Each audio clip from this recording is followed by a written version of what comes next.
Two directors talk about Star Wars. That sounds good. Yeah. It is a big deal to a lot of people. It affects people in different ways, and this is your story, so. What I was interested in examining were the Sith. The master-apprentice dynamic. If the apprentice is craving the master's power, then at some point he must recruit his apprentice to overthrow the master. Yeah. And I had to do that with Acolyte for sure. My agreement with myself was whenever it overwhelms you that you're doing your dream. My agreement with myself. My agreement with myself.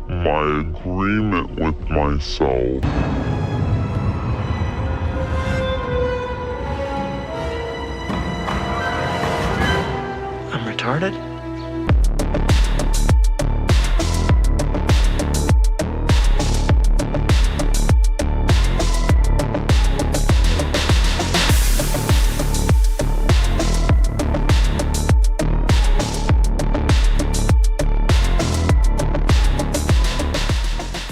Hey guys, welcome back to the channel, and we have another episode of Star Wars The Acolyte. Ooh, I'm so excited, just as excited as I'm sure everyone is. And if this episode is going to be anything like last week's episode was, then I'm sure we're going to be all in for a treat. Word is through the grapevine is that there's going to be pronouns in this one, so yay, hey, hooray, we're all gay, I can't wait. By the way, just a recap of last week's episode. Something yada yada yada, planet of lesbians, scissoring, and they use the Force to create a couple of twins. We didn't really learn anything other than that. And so now we're going to get into this episode. So should be a lot of fun, and I do appreciate you guys watching. By the way, if you are watching this, then please do hit the like and subscribe button. It goes a long way in helping out the channel. I cover anime a lot. I cover movies and TV shows. Both the good and the bad. Bad being shows like this piece of crap that we're about to watch. And a little bit of gaming from time to time as well. And so your support goes a long way. Making a YouTube account's free. And all you have to do is do that. And then subscribing is of course free as well. Liking it. And then hitting the bell icon to be notified whenever my new videos drop. And I should be uploading several times a week. So appreciate that. And let's get into this wonderful episode. Darth Vader is such a bad person. It's very clear, and it's very well established from those actions. But if you can't look and see that Anakin blowing up the Death Star possibly killed millions and millions of people. I mean, Anakin blowing up the Death Star. Osha has a twin sister. Her name is May. Thank God, by the way. I think this episode is only going to be like 30 minutes long because, oh man, can you imagine if this was an hour long? Jedi are bad. The Jedi are good.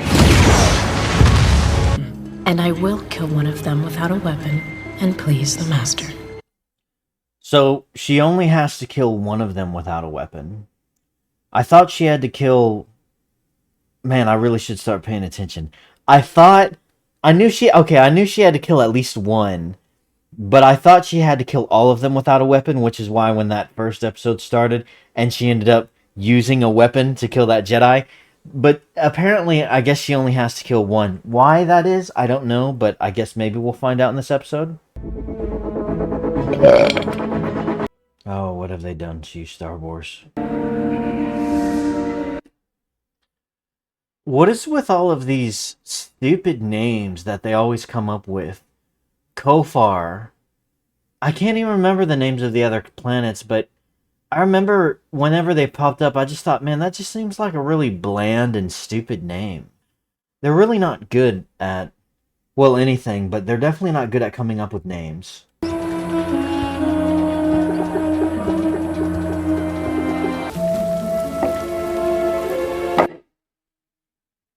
Man, this is exciting. So that would be the same symbol that was on Mama Juju's head.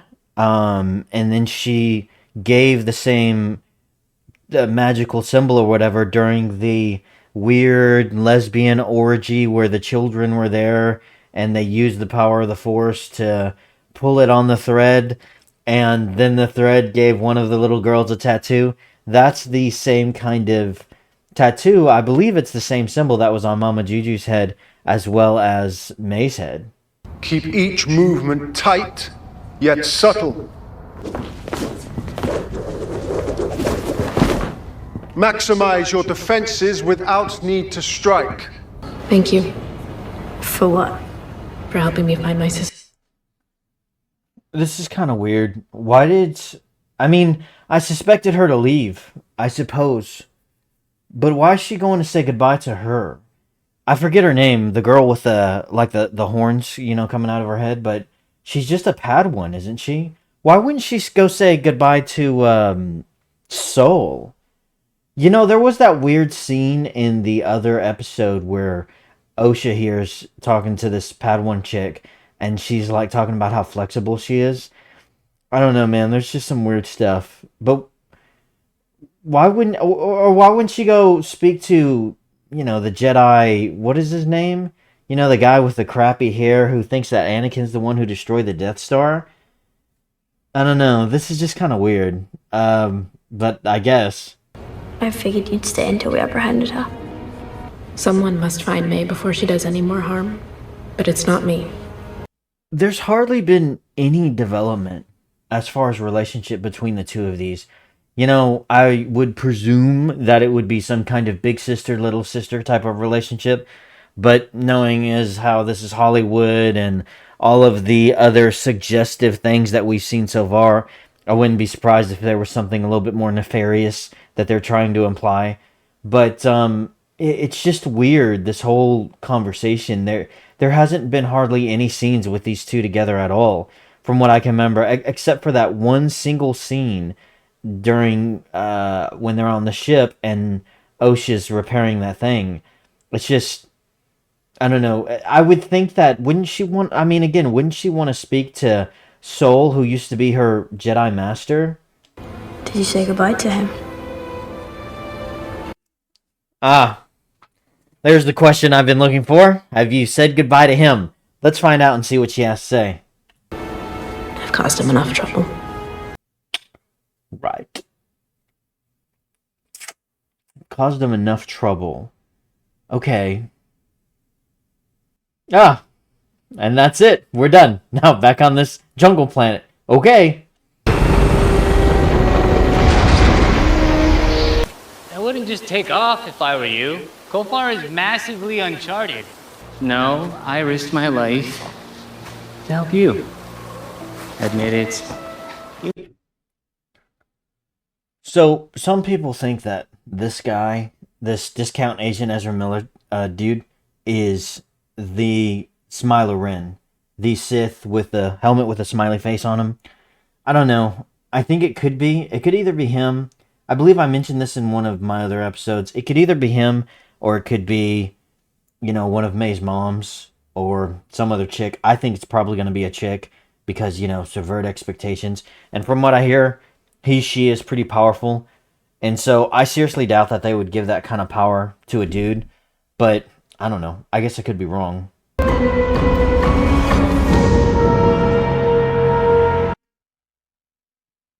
Alright.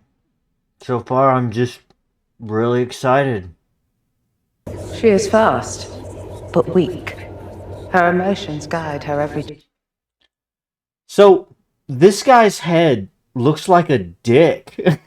choice in combat. Yet there is skill there. Yes, someone has trained her. So from what I hear, this dude who has the, you know, Jedi dickhead, he, I heard through the grapevine, basically, because I'm not a super lore expert, but this is the same guy that is in the prequels who died in Order 66.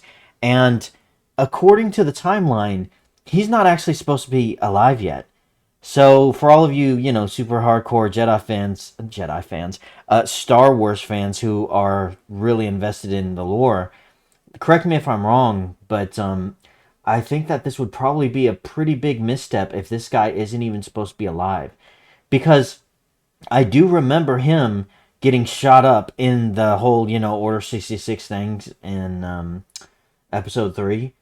But, yeah, his head is very distracting to me. I mean, what race is this guy? I don't know. I'm not super into the lore the way a lot of people are. But, yeah, that's a pretty big misstep.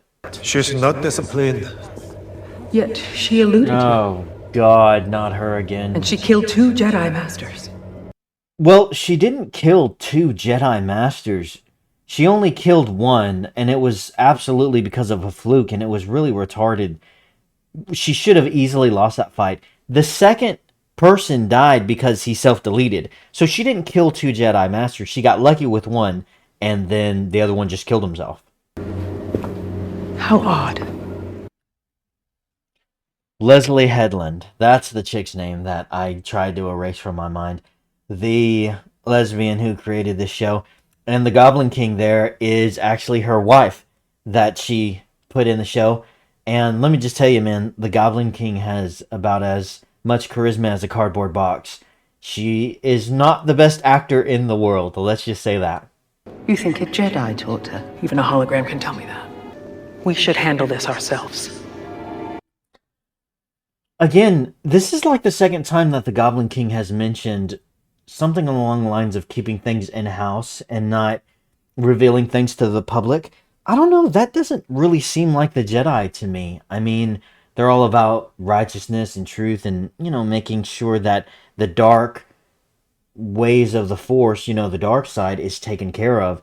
And so this weird kind of, hey, let's, keep this in-house, hush-hush, I don't know. I mean, I guess I could be wrong, but it just seems very political and not something that the Jedi would be in favor of doing. They wouldn't act like that.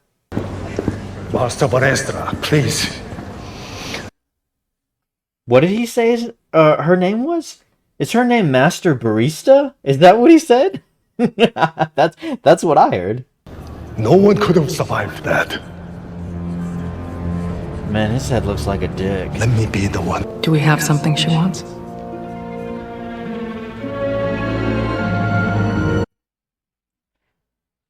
So their plan is to give May something that she wants in order to get her to surrender. I don't know, this whole thing just seems really stupid. I mean, these guys are Jedi, and if she's quote-unquote already killed 2 Jedi Masters, why wouldn't they just hunt her down and kill her?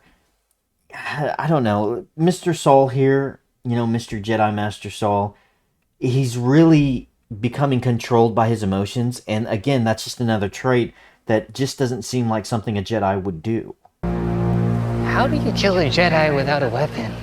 I'm just curious how you're going to do it this time. You failed so much. Man, this guy's the voice of the audience right now. No doubt about that.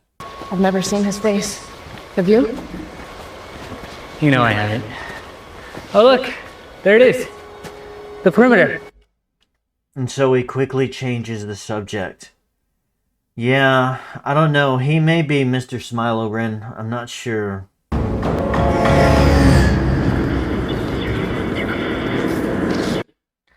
I'll tell you one thing I don't really like about this show, amongst many things, is I don't really like how often they're constantly switching scenes from different locations. I really noticed this a lot.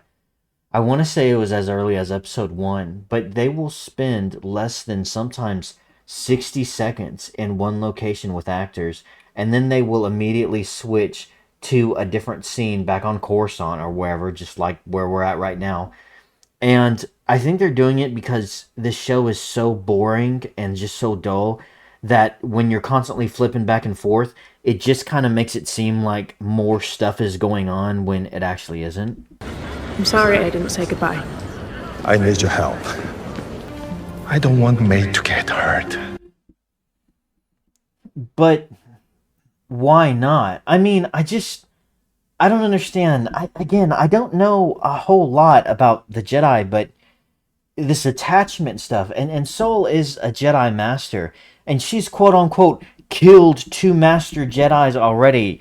I just don't understand why he's so determined to try and help her. And, the last time he saw her for like, what was it? I mean, a few minutes. He did that one interview with her when she was just a kid, and that was it.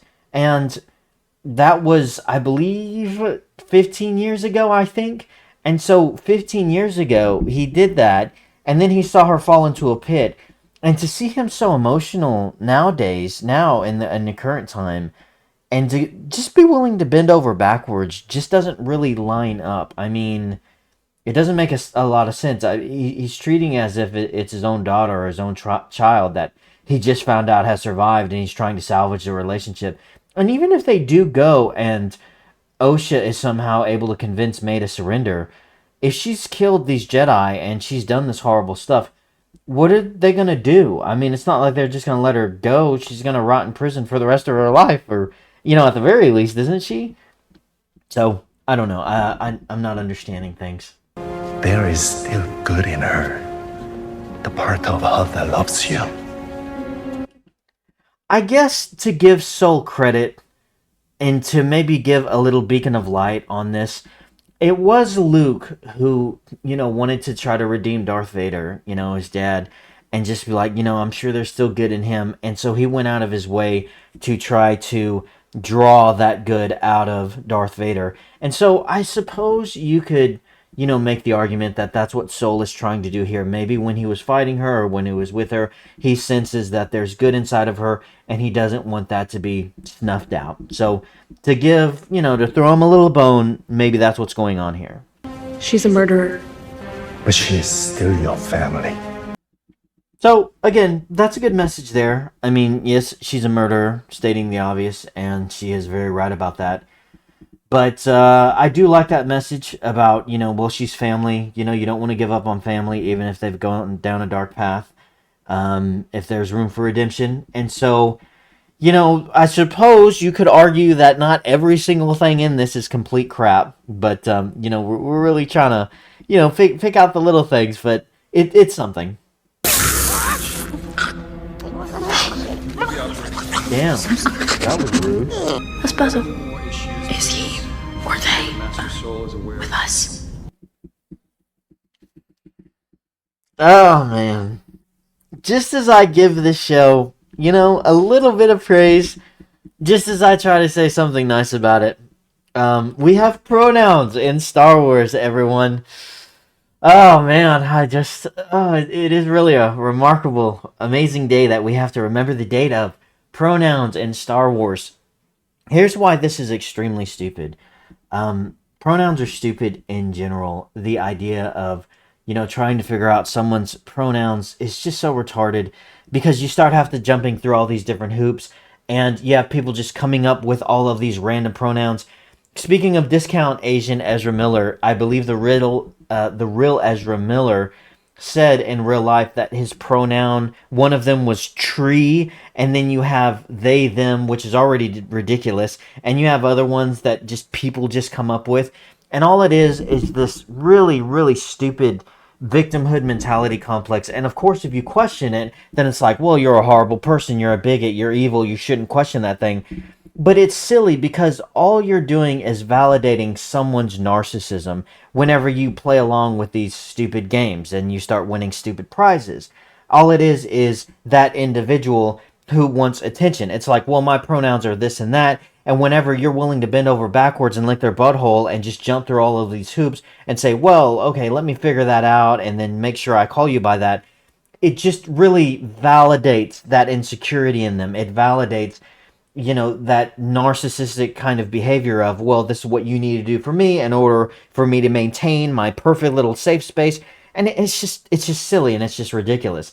On an individual level, it's not the worst thing in the entire world. Like, if you go up to a person or you're working with a person and they're just like, if it's a dude who's trans and they're like, hey, I'm a woman, or, vice versa, then it's he, him, or she, her, and it's like, if they ask that, it's not the worst thing in the world to accommodate them. But to try to inject that into every aspect of media and then to come up with the retarded ones like they, them, it's going full retard. And oh man, I don't understand why you have to do this in Star Wars. Like, can't we just get good Star Wars? Can't we just get good writing?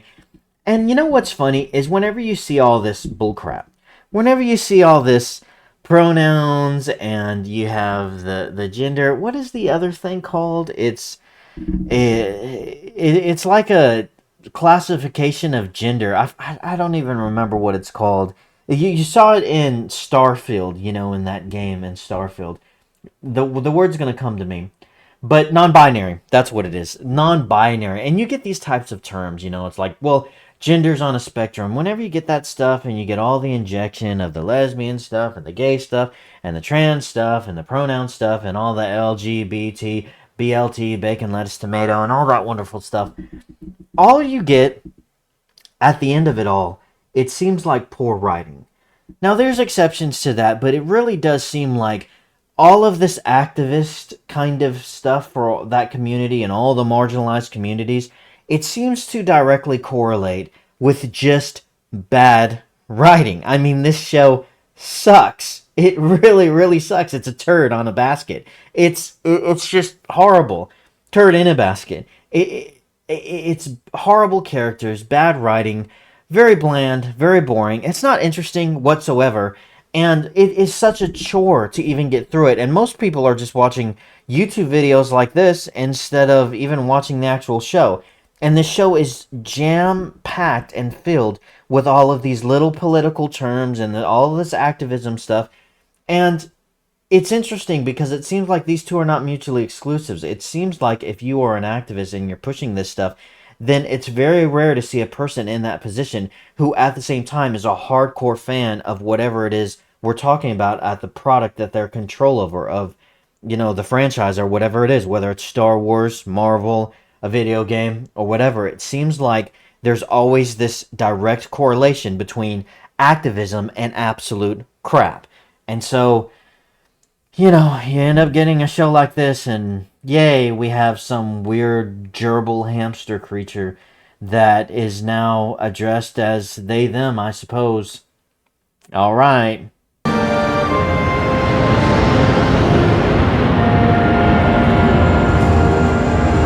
I'm afraid I'm going to have to insist that you hand it over. Looks like Mr. Yord here still doesn't trust Osha. This is the guy who thought that Anakin blew up the Death Star. Oddly enough, in this show, he seems to be one of the very few people who makes sense. And I mean that very conservatively. I mean, he's just as stupid as most of the other characters. But he's the only one throughout this whole thing who has asked honest questions like, why are we trusting Osha? She hasn't been with the Jedi for a long time. Why are we sending her on this mission? It's like when we sent her in the alchemist shop, why are we doing that? Why are we giving her a gun? He's cautious. He doesn't trust her. And I don't know, I guess he's growing on me just a little bit because of those reasons. The locals say he ventured off into the forest and never came back.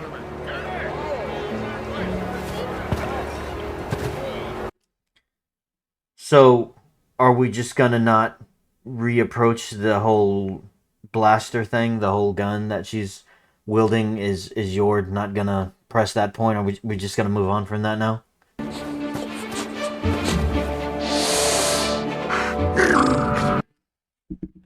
So, the reason why this little gerbil thing, when I saw him, I thought he was just like some kind of maintenance worker on the ship. The reason they brought him along is to track the Jedi. Don't they have, like force powers and stuff? And can't they do that kind of stuff from their ship? They have to use this weird little tracker thing in order to do that? I don't know. That doesn't make much sense to me. How many Jedi do you need for this mission? I mean, god damn. They have, let's see, a master with them, and then 2, 3, 4, 5, 6, 7, plus Osha. And I'm assuming all these other ones are Jedi Knights. Oh, at least one of them's a Padawan. That, weird little girl with the horns. How many Jedi do they need in order to take her down?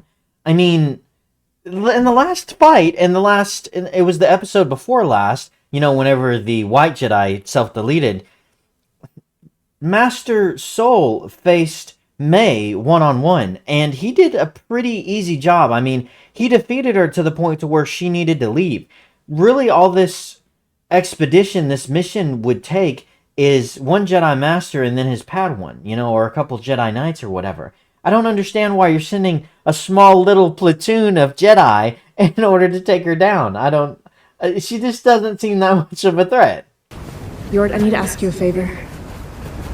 But if it comes to it, and she doesn't listen to me, you need to stop her.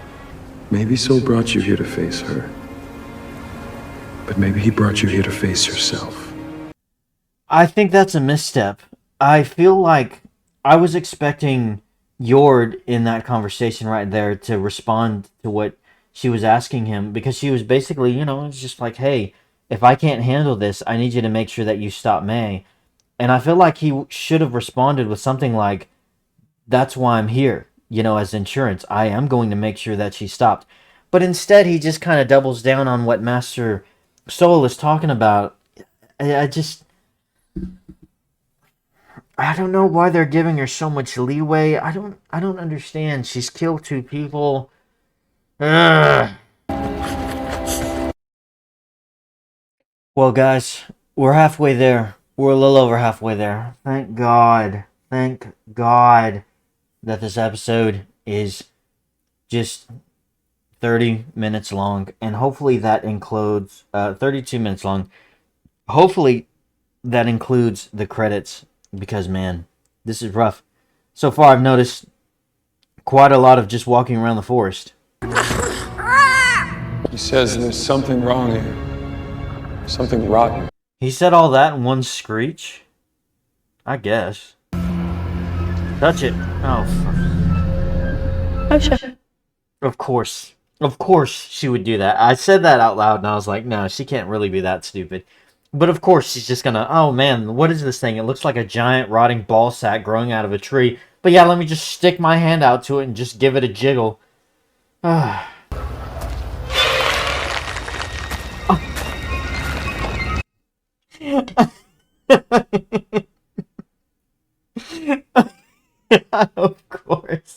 Of course that's how it would happen. I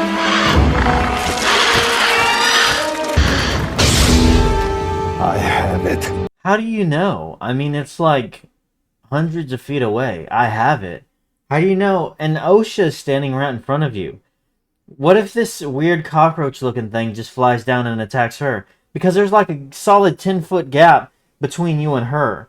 So, I don't know, saying I have it, it's like if you were standing over it and you had your foot on it and you were about to just whack its head off, then you could say, I've got it, but instead, I don't,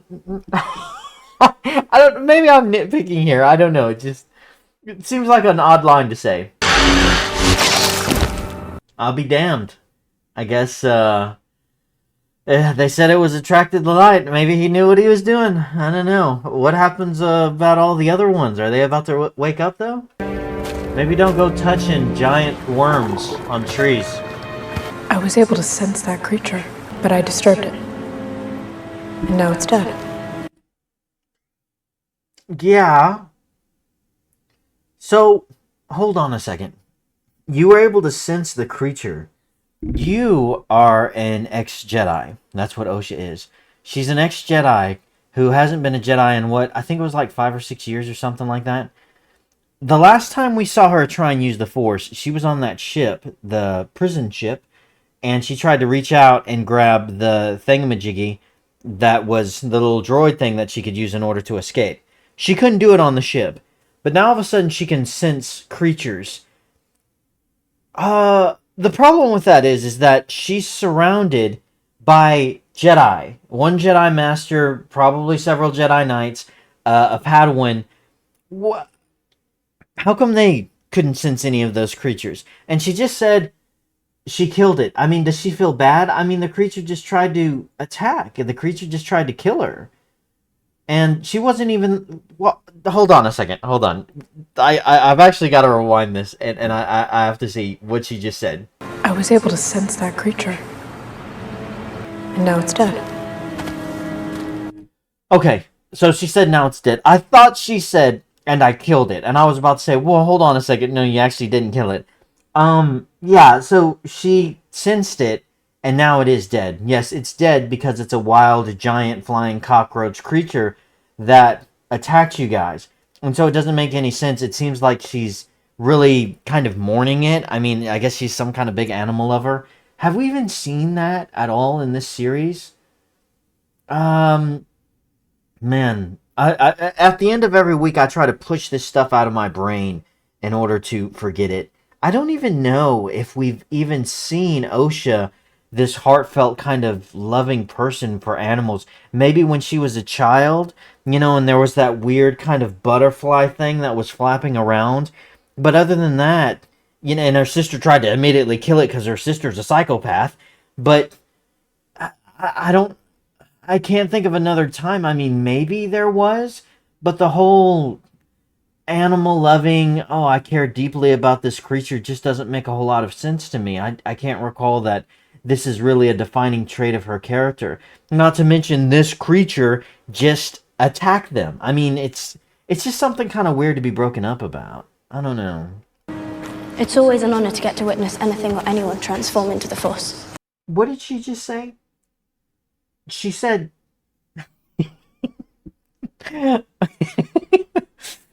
Hold on a second. It's always an honor to see anyone or anything transform into the Force. So in other words...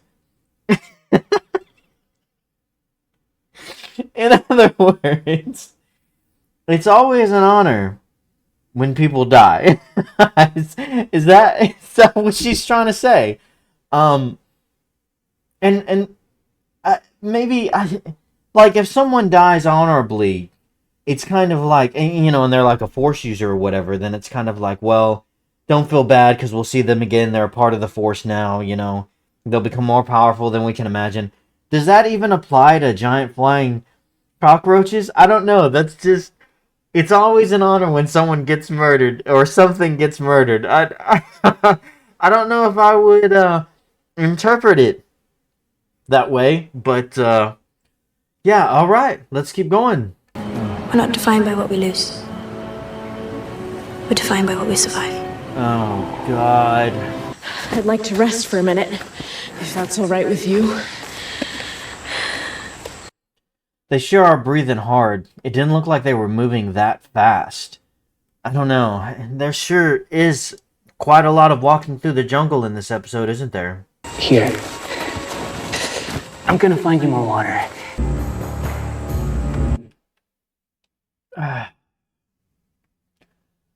Well, at least we're coming to an end. There's only 10 more minutes left. And once again, we're back with the Jedi. I mean, there's just this constant switching back and forth. How many minutes was that scene? I mean, it had to have been less than 2 minutes long. I mean, I don't understand just this constant switchy. And I'm still just bored, completely out of my mind. I swear we need a tracker just to track our tracker. Or you could use technology and a ship or something. Or the Force, maybe.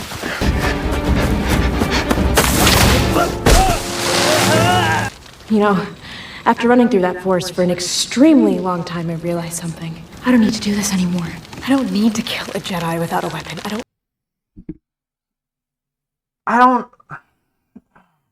Like, what are we doing, guys? Like, what are we doing? What?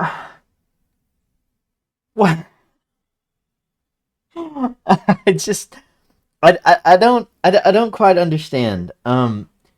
So she was the one who set that trap, and she must have been the one who just screamed now to lure him over. She just set that trap. And by the way, the Jedi heard that same scream. So what are they, just like 20 feet away right now?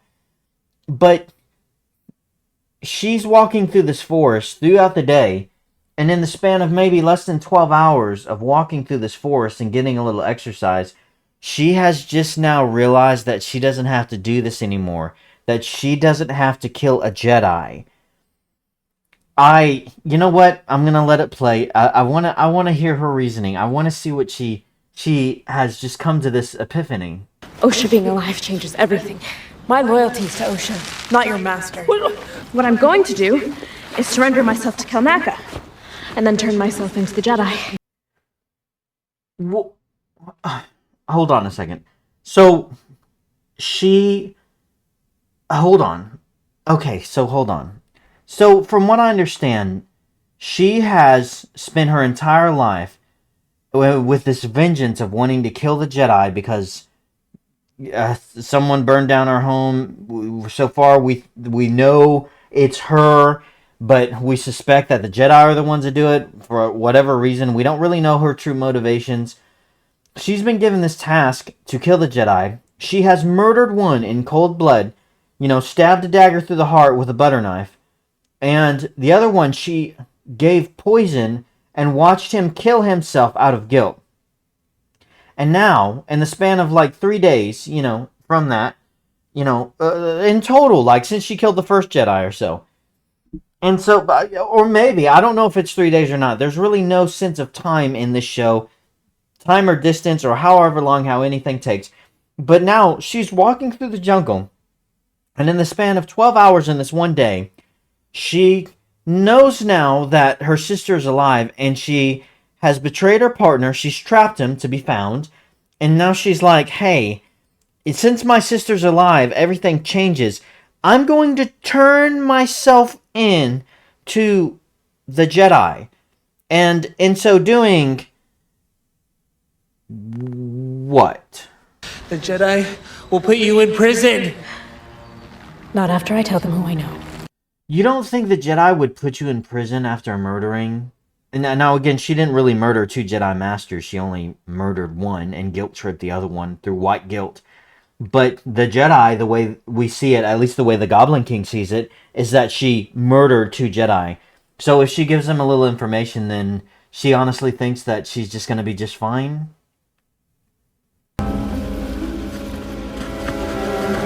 Back to the Jedi again. I sense things again. I'll explain everything. Okay, so as expected, there is more to the whole burning down the entire Witch's Coven and, the entire mountain falling apart and burning to the ground. As suspected, I mean, surely they cannot be as stupid as, the entire place burns down to the ground with just a single candle that May threw on the ground. I don't know, maybe they are that stupid, but I guess we're going to find out more later on. He's found May.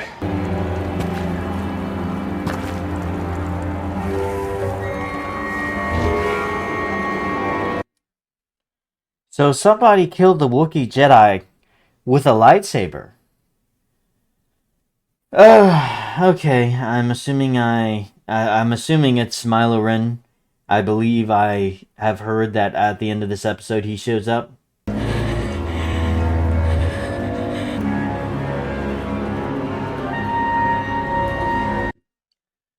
Well, so far the ambience is okay. If Smilo Ren is here, then the way they're slowly building this up and seeing like the Wookiee Jedi and the lightsaber through his chest or whatever, and the way that the scene turned very dark after May realized that he was here. So far, that's okay. No complaints about any of that stuff. That's a stupid looking Identify yourself. That's a stupid looking helmet. Like, I don't know. And I'm looking at the frame. It looks very small. It could be discount Agent Ezra Miller, or what most people are thinking, it could be a chick. How would he get here? I mean, if it's discount Agent Ezra Miller, then that makes sense. But it is a really small frame, so I'm thinking maybe it is really a chick. I don't know.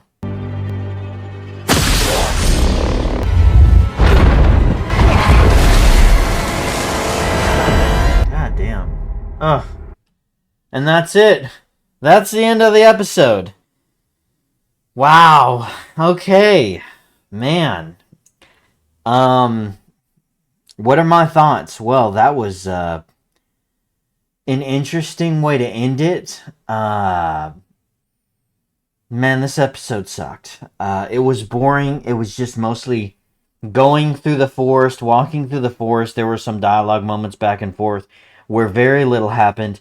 One of the dumbest parts of the whole episode was how May talked about how she wanted to turn herself into the Jedi. It's just like, I don't understand that. Why do you want to turn yourself into the Jedi? You killed 2 of them. The reason, well, you think you're going to get out of it if you give them some information? And what information could she actually give them that would be helpful whatsoever? She doesn't know anything about Smilo Ren. Stupid helmet. And the way it ended there on that cliffhanger wasn't even really done that well. I mean, the music and... I don't know, it was just like he pushed them back, force pushed them back, and then it just immediately ends. They could have given us 5 more minutes of some sort of fight scene to where, you know, it would have been hyped up a little bit better. But now you're going to start off the beginning of next episode with, what, a fight? Or, I mean, how's it going to go? I don't know, like the pacing and the constant switching back and forth is stupid, and the whole pronoun thing was just ridiculous. Mostly, I gotta say, this whole episode was just really, really boring. I just don't understand how you can spend $180 million on just this very stale and bland Star Wars episode. And, man, I'm just glad it's only 30 minutes. I'm glad that this one's over. But in any case, guys, I think that that's going to be my overall thoughts. This episode sucked. Was it as atrocious and as insulting as the last episode? No, but it really wasn't as good. It certainly wasn't any better than the first 2 episodes, and it's just mediocre and crap in pretty much every way.